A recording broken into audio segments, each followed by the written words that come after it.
मध्यम ग्राम हत्याकांड के बाद हंगामा हुआ है। शुभेंदु अधिकारी के पीए की हत्या पर अब बवाल हो चुका है। बीजेपी कार्यकर्ताओं का विरोध प्रदर्शन इस वक्त जारी है। पश्चिम मेदिनीपुर में तनाव बढ़ गया है। हत्या के विरोध में सड़क पर अवरोध है और एक तरह से सड़क पर प्रदर्शन कर रहे हैं कार्यकर्ता। गुस्साए हैं, नाराज हैं और इस विरोध प्रदर्शन की वजह से राजमार्ग में आवाजाही को बाधित होना पड़ा है। और मनोज्ञा, इसमें कोई दो राय नहीं कि एक राजनीतिक हत्या है और एक तरह से शुभेंदु अधिकारी के पीए को निशाना बनाने के जरिए एक मैसेजिंग भी दी जा रही है। मनोज्ञा जी बिल्कुल, हमने बीजेपी के नेता शिशिर बाजोरिया से बात की थी अभी थोड़ी देर पहले और उन्होंने कहा कि ये कोल्ड ब्लडेड प्लान मर्डर है, यानी कि इसे राजनीतिक हत्या का स्वरूप देने के लिए किसी प्रोफेशनल किलर को हायर किया गया था। और सीधा आरोप उन्होंने मुख्यमंत्री ममता बनर्जी पर लगाया है कि ये साजिश वहीं से रची जा रही है। ये बहुत बड़ी बात है। उन्होंने हमसे ये ऑन रिकॉर्ड भी कहा कि ये जानकारी, हमें पुलिस पर पूरा भरोसा है क्योंकि अब प्रशासन पुलिस के हाथ में है और 7 तारीख तक मुख्यमंत्री ममता बनर्जी रहेंगी बंगाल की, क्योंकि उसके बाद जो मियाद है राज्य सरकार की वो खत्म होती है। पर शिशिर बाजोरिया ने दूसरी बात भी कही कि अगर हमें पुलिस पर भरोसा है तो हमें इस बात का भी इंतजार है कि जल्द से जल्द इसके पीछे जो भी हैं, जो भी हत्यारे हैं, उन्हें पकड़ा जाएगा, क्योंकि अब प्रशासन पहले की तरह नहीं चल रहा है। अब प्रशासन और प्रशासन के रवैये को भी बदलना होगा। तो ऐसे में राजनीतिक हिंसा किसी के खिलाफ भी बर्दाश्त नहीं की जाएगी। ठीक यही पिछले 2 दिन से लगातार बीजेपी के नेता भी कह रहे हैं कि अगर किसी पर भी हमला होता है और हिंसा होती है तो वो बर्दाश्त नहीं की जाएगी। वहीं दूसरी ओर बारासात अस्पताल से उनके पार्थिव शरीर को लेकर शुभेंदु अधिकारी मिदनापुर जाएंगे। मिदनापुर चंदीपुर विधानसभा के रहने वाले थे चंद्रनाथ रथ, और वहां पर अंतिम संस्कार की पूरी प्रक्रिया होगी। पूरा परिवार इस समय शोक में ग्रस्त है। भारतीय जनता पार्टी के आला नेता भी कल देर रात बिल्कुल। और इस बीच एक बड़ा अपडेट, चंद्रनाथ रथ हत्याकांड का नया सीसीटीवी फुटेज दिख रहा है। सीसीटीवी में दिख रहा है कि चंद्रनाथ की गाड़ी है। रात 9:58 का ये सीसीटीवी फुटेज है, जिसमें वीडियो में हत्या से 12 मिनट पहले की ये वीडियो जो है वो सामने आई है। तो सीसीटीवी एक अहम सबूत है। सौरभ, सीसीटीवी फुटेज इस इलाके का अब सामने आ रहा है और जैसा कि हम इन तस्वीरों में देख सकते हैं 12 मिनट पहले का ये वीडियो, हत्या से जस्ट 12 मिनट पहले का। तो तमाम वो सबूत जुटाने की इस वक्त जांच टीम कर रही है, जिससे जो फरार शूटर्स हैं उन तक वो जल्द से जल्द पहुंच पाए। देखिए ज़रूर, क्योंकि फरार शूटर्स तक जल्द से जल्द पहुंचना बहुत ज़रूरी है। क्योंकि अगर आप इस इलाका को देखें तो आप अगर 2 घंटा यहाँ से ट्रैवल कर लेंगे तो आप बॉर्डर तक पहुंच जाएंगे, और अगर आप बॉर्डर के उस पार पहुंचने में सफल हो गए तो पुलिस के लिए पकड़ना, अगर ये जो आरोपी है, ये जो क्रिमिनल्स है उस तरफ गए हैं तो। दूसरी तरफ आप देखिए, यहाँ से निकलने के जो रास्ता है क्रिमिनल्स को पता था। इसका मतलब सब कुछ प्लान करके आए थे। और सीसीटीवी में जो तस्वीर कैद हुए है, ये जो गाड़ी इस्तेमाल किया गया है चंद्रनाथ रथ के गाड़ी को रोकने के लिए, वो गाड़ी सीसीटीवी फुटेज में देख रहा है 3 से 4 बजे शाम को। मतलब आप सोचिए कितने घंटे पहले ये लोग आके यहाँ पे बैठे थे, प्लानिंग कर रहे थे, रेकी किए थे, और फिर जाकर आखिर में 10 बजे के आसपास ये हमला किया चंद्रनाथ रथ पर। बिल्कुल। और लगातार अपील भी बीजेपी कर रही है अपने कार्यकर्ताओं से। हालांकि बहुत ज्यादा नाराजगी है मनोज्ञा, लेकिन इस वक्त जरूरी है कि इस हत्या के पीछे कौन लोग थे, कौन शामिल रहा, इस तक पहुंचना, इस तय तक पहुंचना। तो प्राथमिकता इस वक्त यही है कि आखिर इस हत्या के पीछे किसका हाथ है, किसने हत्या ये करवाई है और क्या इस हत्या के जरिए कहना चाह रहे थे ये सभी लोग। और ये जरूरी है इस वक्त कि पश्चिम बंगाल की जनता को समझाया जाए। देखिए, अभी जब शिशिर बाजोरिया से बात की, उन्होंने 2 आरोप लगाए। पहला कि ये राजनीतिक संदेश है। मुख्यमंत्री ममता बनर्जी ने जो कहा था कि हम हारे नहीं हैं, लेकिन अभी भी ये संदेश उन लोगों के लिए था कि अगर हम हारे नहीं हैं तो अगर आप हमारे साथ हैं तो आप वो कर सकते हैं। पर ये राजनीति है। राजनीति के कई एस्पेक्ट होते हैं और राजनीति में अपने कार्यकर्ता के लिए और विरोधी पक्ष पर वार करने के लिए सारे पक्ष जानते हैं उन्हें क्या कितना कहना है। सहजता से अगर देखा जाए तो ये एक हत्या है, ये एक प्लान्ड हत्या है, लेकिन ये इतनी सहज है नहीं जितना इसे सहजता से देखा जा सकता है। शायद यही वजह है कि अब पश्चिम बंगाल की पुलिस को ये साबित करना होगा कि वो जमीन पर जाकर इन हत्यारों को गिरफ्तार कर सकती है। और कल भी सिद्धनाथ गुप्ता जो कि डीजीपी हैं पश्चिम बंगाल के, वो वहाँ मौके पर मौजूद थे। मौका वारदात से जो सब चीज़ें उठाई गई हैं उसके बाद बेसिक जानकारी दी गई है कि कौन इसके पीछे हो सकता है, इसकी जाँच की जा रही है। क्या इसके पीछे कोई राजनीतिक मंशा थी, यह भी बताया नहीं जा सकता। पर यह बात सच है कि चेसिस नंबर और गाड़ी नंबर दोनों बदलकर जिस गाड़ी का इस्तेमाल किया गया है वो कहाँ की गाड़ी है यह भी पता लगाना मुश्किल है। हालांकि पुलिस इसकी जानकारी लेने की कोशिश कर रही है। दो ही चीज़ें होती हैं जो जिससे बताया जा सकता है कि गाड़ी कब की है, कहाँ की है। उसके अलावा थोड़ा ज़्यादा समय लगता है। पर इस समय जब हम बात कर रहे हैं तो ये बात भी सही है कि मध्यम ग्राम में इस समय जिस तरह से हिंसा हुई है उससे ये ज़रूर साबित हो गया है कि अभी तक कम से कम पश्चिम बंगाल में हिंसा का दौर फिलहाल अभी के लिए खत्म होता पूरी तरह नजर नहीं आ रहा। बिल्कुल। और मध्यम ग्राम में हुए हत्याकांड पर अब बीजेपी कई सवाल खड़े कर रही है, जैसा कि मनोगिया बता रही है। बीजेपी इस हत्याकांड के पीछे टीएमसी और उसके नेताओं को जिम्मेदार ठहरा रही है। तो सुन लेते हैं कि बीजेपी इस वक्त पूरे हत्याकांड को किस तरह से देख रही है और इस पर वो किस तरह से आगे बढ़ना चाहती है। पहले सुन लेते। Police is investigating the matter. आप धैर्य रखिए। कार्यकर्ता को हमने बोला कि धैर्य रखिए और पुलिस पूरा व्यवस्था लेगी। डीजी साहब आए थे खुद और डीजी पुलिस ने जो बताया, इन्वेस्टिगेशन बहुत दूर तक गया है। किसी को बख्शा नहीं जाएगा। लीगली जो प्रोसीड्योर है सबको कानून के दायरे में लाया जाएगा, एक भी नहीं बचेंगे। जब देखा कुछ कोई काम, कोई पदक्षेप, कोई रंग नहीं ला रहा है, तब इन्होंने परिकल्पित रूप से शुभेंदु अधिकारी का पीए को टारगेट बनाया और टारगेट बना के जो खूनी लोगों से ये काम कराया। इसका ठीक ढंग से जांच हो रहा है। हमारा आशा है जिन लोग खूनी आए वो पकड़ा जाएगा और एक खून तृणमूल कांग्रेस का आला कमांड से ही एक खून का रणनीति तैयार हुआ था। इस बार पावर से जाने के बाद उनका गुस्सा, उनका प्रतिहिंसा, उनका फ्रस्ट्रेशन, यही सब बाहर आ रहा है। और सबसे दुख की बात यह है कि उन्होंने जिनको टारगेट किया एकदम नॉन पॉलिटिकल, क्योंकि चंद्रो का यही उसका दोष था कि भवानीपुर के चुनाव में बहुत वो काम किया था शुभेंदु दा के लिए और भवानीपुर से ममता बनर्जी हारी। इसी गुस्से में क्या ऐसा हुआ है? देखिए भाई, अभिषेक बनर्जी ने हत्या करवाई है। अभिषेक बनर्जी ने हत्या करवाई है और वो एक मैसेज देना चाहता है कि हम सरकार में भले ना हो लेकिन हम तुम्हारे ऊपर भारी हैं। लेकिन वो मूर्ख है, वो हम लोग पर भारी नहीं। इसका जवाब मिलेगा। तो एक तरफ जहां पर बीजेपी टीएमसी को सीधे सीधे जिम्मेदार ठहरा रही है, वहीं टीएमसी महासचिव अभिषेक बैनर्जी ने एक बड़ा बयान देकर नया सियासी संग्राम ही छेड़ दिया है। क्या बोले अभिषेक बैनर्जी, इसे सुनते हैं आप।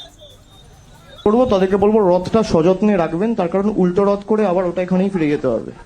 করবো তাদেরকে বলবো রথটা সযত্নে রাখবেন, তার কারণ উল্টো রথ করে আবার ওটা এখানেই ফিরে যেতে হবে। করবো তাদেরকে বলবো রথটা সযত্নে রাখবেন, তার কারণ উল্টো রথ করে আবার ওটা এখানেই ফিরে যেতে হবে। मनोगिया, अभिषेक बैनर्जी का ये बयान एक नया सियासी संग्राम छेड़ सकता है, तेवर वही है मनोगिया नतीजों के बाद भी? ये पुराना वीडियो है सिकता, ये मार्च का वीडियो है अभिषेक बैनर्जी का, जब उन्होंने कहा था, जब परिवर्तन यात्रा चल रही थी उस समय कहा गया था कि जो रथ निकल रहा है ये उसके लिए कहा गया था। हालांकि इसको अब इससे जोड़कर देखा जा रहा है कि क्या ये रथ उसी रथ के बारे में है, यानी कि चंद्रनाथ रथ के बारे में है।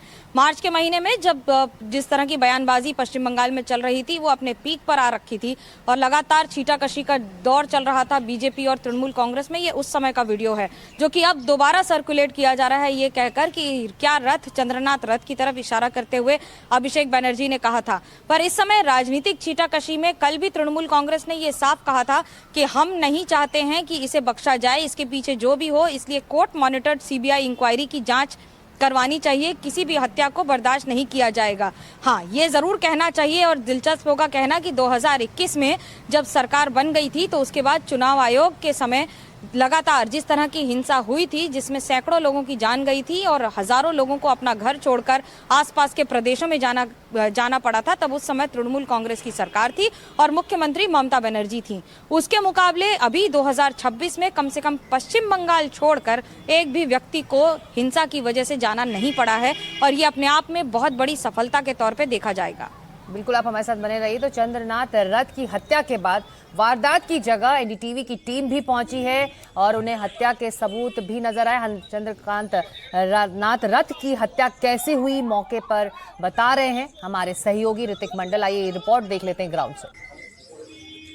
शुभेंदु अधिकारी का पर्सनल असिस्टेंट चंद्रनाथ रथ बुधवार रात को जब अपना ये हाउसिंग वहां पर पहुंचने वाले थे और करीब 10:30 बजे के बाद यहाँ से महज 50 मीटर दूर उनके गाड़ी के ऊपर हमलावरों ने हमला किया और उन पर गोली दागी। इसमें मौके पर ही उनका मौत हो गया।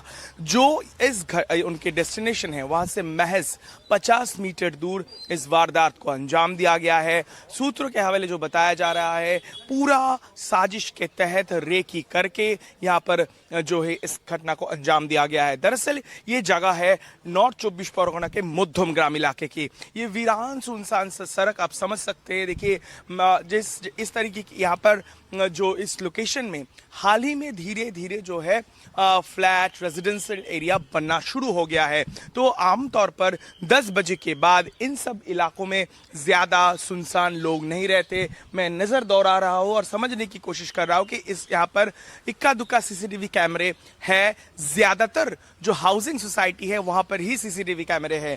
यहाँ पर आगे चलकर वहाँ पर जो वीर है वहीं से ही यानी महज 50 मीटर कर दूरी पर इसको अंजाम दिया गया है।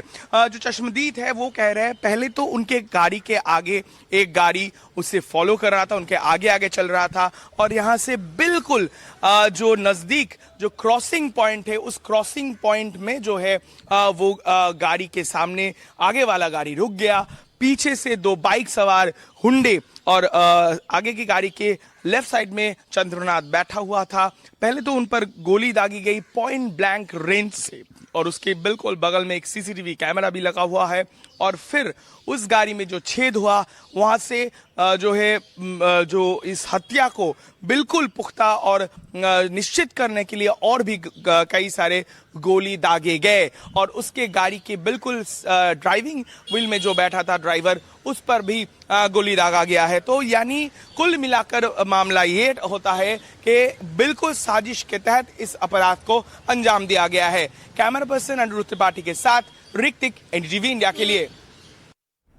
तो एक तरफ जहां बीजेपी नेता और कार्यकर्ता शपथ ग्रहण की तैयारियों में जुट गए थे, वहीं दूसरी तरफ चंद्रनाथ हत्याकांड ने एक बार फिर बीजेपी नेताओं को हिलाकर रख दिया है। दिलीप घोष का बयान आया है, ऐसी घटनाएं थमनी चाहिए। वो कह रहे हैं, दिलीप घोष कह रहे हैं कानून व्यवस्था अब ईसी के हाथ में है, तो ऐसी घटनाएं थमनी चाहिए। ये बड़ा बयान आया है दिलीप घोष से।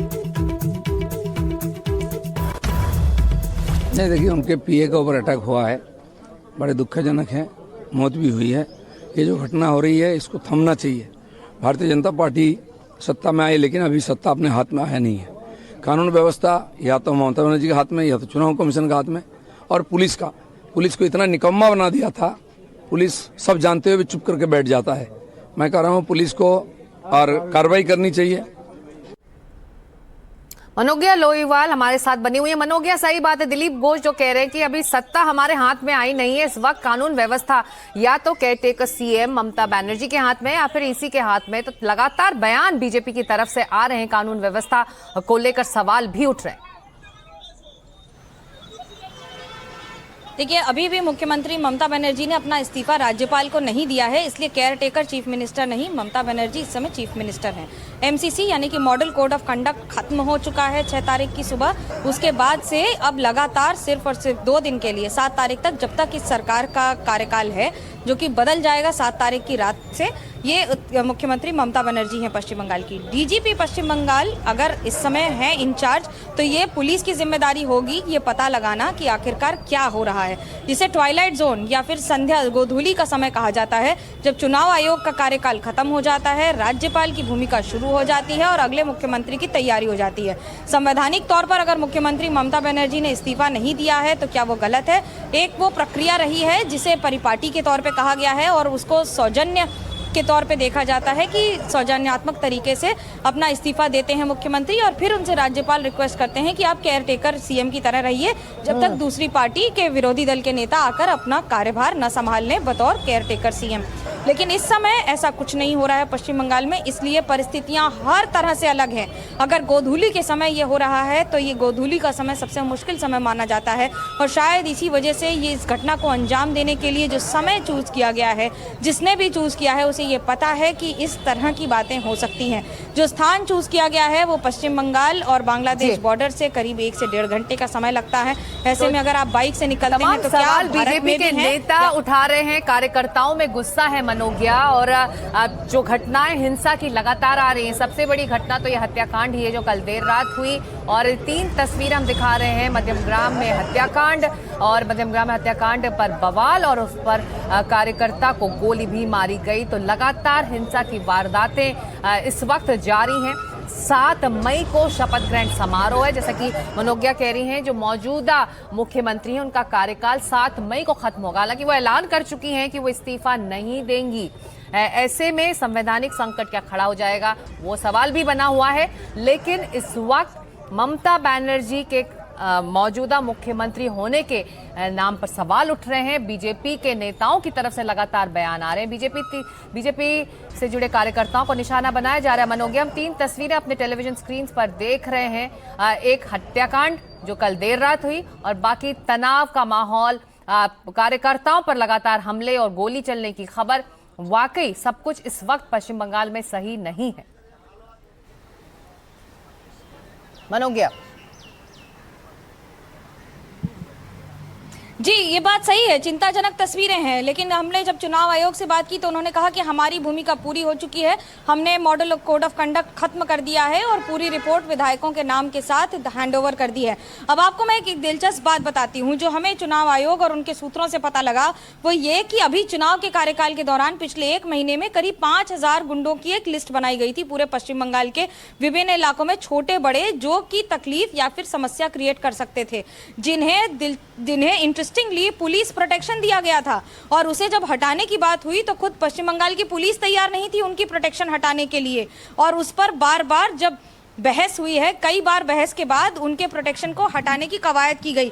हालांकि इसमें एक बात बहुत महत्वपूर्ण हो जाती है कि जब बात इंटीग्रेटेड सिस्टम की चल रही थी, जो कि इंटीग्रेटेड कंट्रोल सिस्टम बनाया गया था चुनाव आयोग द्वारा, उसमें पश्चिम बंगाल पुलिस से उन्हें सबसे कम मदद मिली है। इंटेलिजेंस के तौर पर स्थानीय पुलिस और राज्य की पुलिस से ज्यादा जानकारी किसी के पास नहीं होती है। लाजमी भी है कि जो वहां पर रहता होगा, जो वहां पर इतने वर्षों से ड्यूटी कर रहा होगा, उसकी आसपास के लोगों से जान पहचान भी ज्यादा होगी और मुलाकात भी ज्यादा होगी और इंटेलिजेंस भी ज्यादा होगी। तो ऐसे में चुनाव आयोग को कई स्तर पर अपने लेवल पर इंटेलिजेंस गैदरिंग करनी पड़ रही थी और खुद मुख्य निर्वाचन अधिकारी उसकी मॉनिटरिंग कर रहे थे। स्पेशल पुलिस ऑब्जर्वर जिन्होंने 1 महीने काम किया, हिमांशु लाल ने इसको पहले बनवाया और उसके बाद उसके तहत जो इंफॉर्मेशन आ रही थी, जिसमें करीब 1-1 मिनट में सैकड़ों इंफॉर्मेशन आ रही थी पूरे बंगाल से हेल्पलाइन नंबर्स के जरिए, उसके आधार पर कार्रवाई हो रही थी। इसलिए एक बड़ी सफलता के तौर पे देखा जाता है कि हिंसा कम हुई। ये बहुत बड़ी बात है, जिसमें हर रोज सैकड़ों केसेस आते थे, कहीं बमबाजी के, कहीं मारपीट के, कहीं पिटाई के। उसके कंपैरिजन में इस बार सैकड़ों भी नहीं हुए हैं पूरे 1 महीने में। पर जैसे ही अब ये खत्म हुआ है और ये कंट्रोल रूम निरस्त किया गया है, उसके बाद अब पूरी कार्रवाई बंगाल पुलिस के हाथ में आ गई है। तस्वीरें सबके सामने हैं कि क्या घटना हुई है और क्या शुभेंदु अधिकारी के पीए की हत्या करके एक बड़ा संदेश दिया जा रहा है, और अगर वो है तो कौन किसे दे रहा है। बिल्कुल, और ऐसा लग रहा है कि इसी मौके का इंतजार किया जा रहा था। इस बीच चंद्रनाथ हत्याकांड पर सूत्रों के हवाले से एक बड़ा अपडेट है। हिरासत में लिए गए कई संदिग्ध और संदिग्धों में कुछ अपराधी भी शामिल हैं। वारदात में शामिल मुख्य शूटर्स इस वक्त फरार हैं। आईजी स्तर के अधिकारी के नेतृत्व में एसआईटी का गठन हो गया है। ये एसआईटी अब इस हत्या की जांच करेगी। आखिर कौन इसके पीछे है, किसके आदेश पर, निर्देश पर इस हत्याकांड को अंजाम दिया गया, यह बड़ा सवाल बना हुआ है। तो चंद्रनाथ हत्याकांड पर सूत्रों के हवाले से बड़ी खबर आ रही है कि कई संदिग्ध इस वक्त हिरासत में हैं, जिसमें कई अपराधी भी शामिल हैं।